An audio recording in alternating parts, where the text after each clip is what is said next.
There are 9 bad money habits that are keeping you poor. I'm going to go over these 9 habits and what you can do to improve. For the first bad money habit that is keeping you poor, not having a plan or a budget. Don't tell me what you value, show me your bank statement and I will show you what you value. You want to tell your money where to go so you don't wonder where it went. Having a plan and a budget can map out where you are going, have goals along the way to incentivize you while showing you a clear end goal, and this can keep you motivated to keep pushing. Because at the end of the day, you want to be in control of your money, have it mapped out to the cent with a budget. You do not want to let the lack of money take control of you. Bad money habit number 2, accumulating debt and using credit as an extension of your income. Many people tend to get credit cards because they need the money. Sure, some people may get credit cards because they have the sole intention of building up credit for important things down the road. However, a vast majority of those who do get credit cards get it for the wrong reasons. They get it to get money here and now that they don't have. It's important to note that eventually if you exhaust all the money on your credit cards over time, this high usage, this overusage, or even missing late payments down the road because you can't keep up with the money you're spending in comparison to the money you're bringing in, this can negatively impact your credit score. That has a chain reaction when you are trying to do important things like finance a house. It may also make it difficult to increase credit limits down the road if you're faced with an emergency, or apply for personal loans if your credit is starting to reflect bad for late or missed payments. So it is important to use credit as a tool. You want to use it to build up your credit score. Use it for the right reasons. You don't want to abuse it because in the end it'll just abuse you. Bad money habit number 3, not having goals. Now this ties in directly with having a plan and having a budget. Having short-term and long-term goals, it shows you are on the right track and it makes you want to keep going.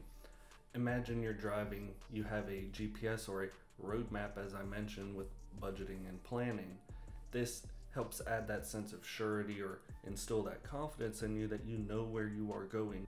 Same goes with financial goals.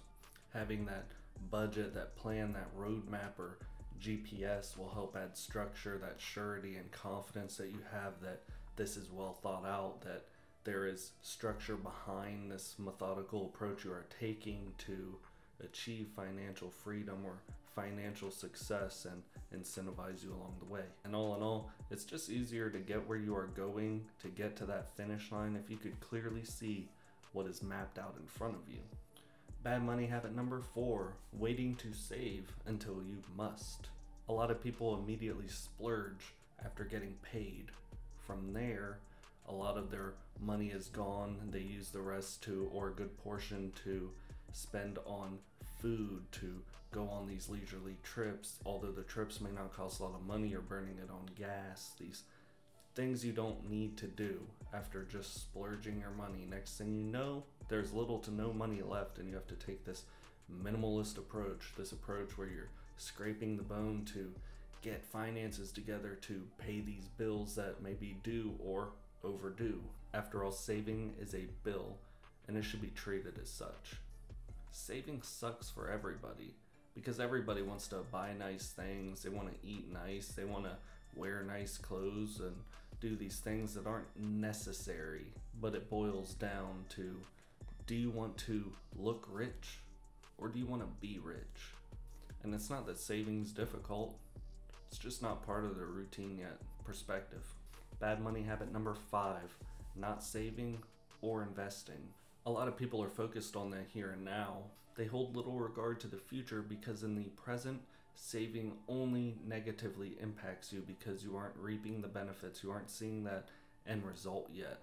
It's not allowing you to overspend or spoil yourself or spoil your family members. And this facilitates that dangerous, that high risk paycheck to paycheck mentality.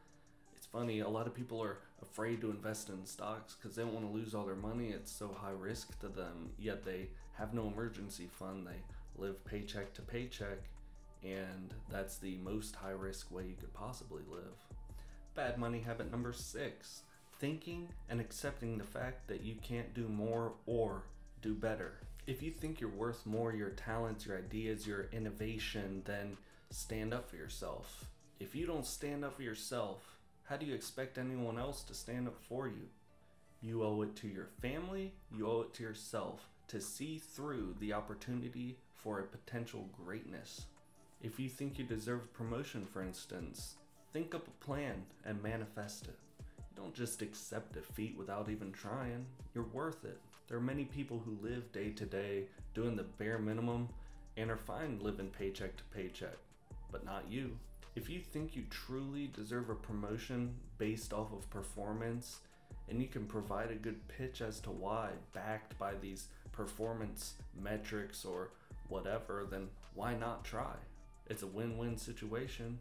If it's a yes, you've accomplished your goal, you got your promotion, you're going to be making more money.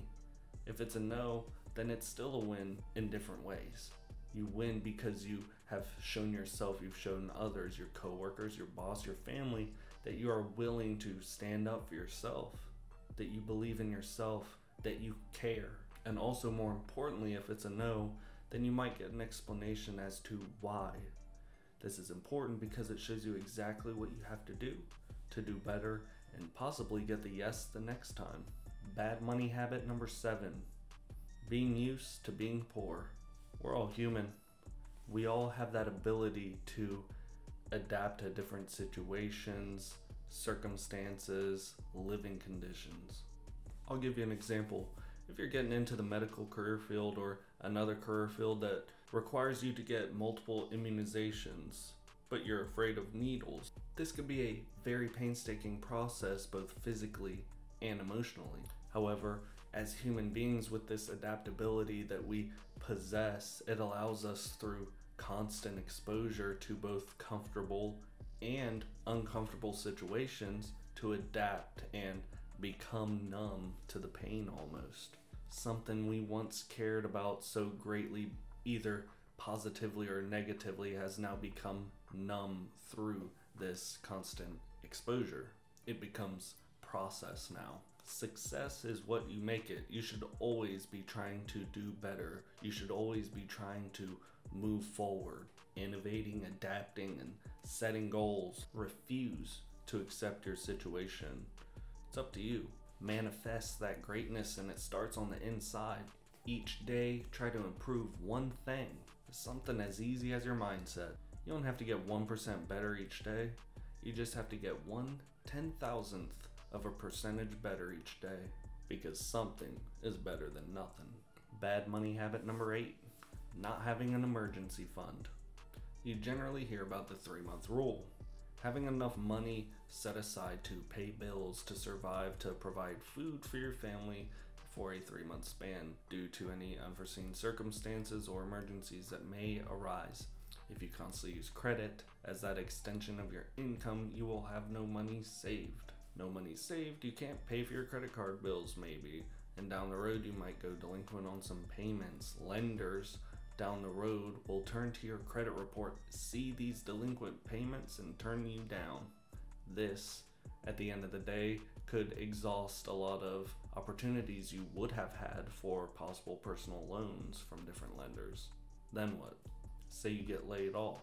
Then what?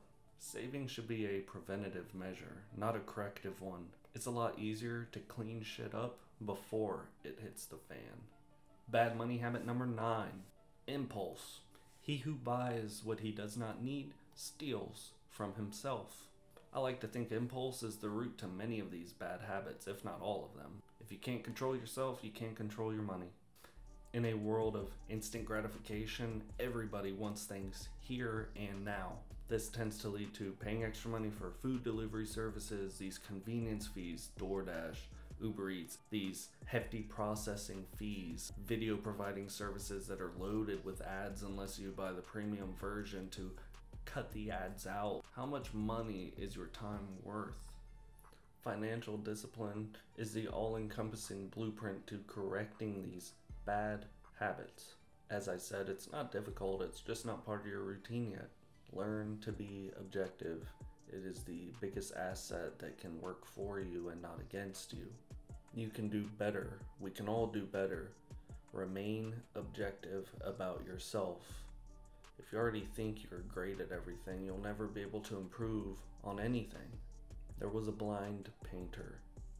He began painting a beach scene with his translator over the course of 3 months.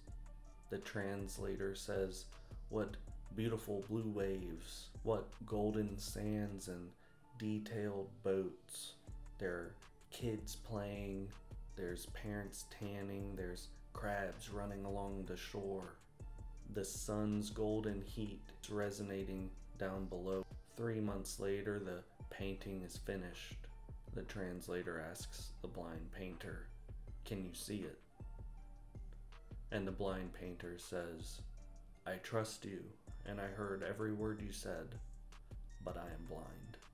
Someone can tell you the process, show you the steps needed for improvement, and even guide you along the way. But if you aren't willing to remain objective with yourself and accept where it is you need to improve, then you are just a blind painter. This video you're painting, and me, your translator.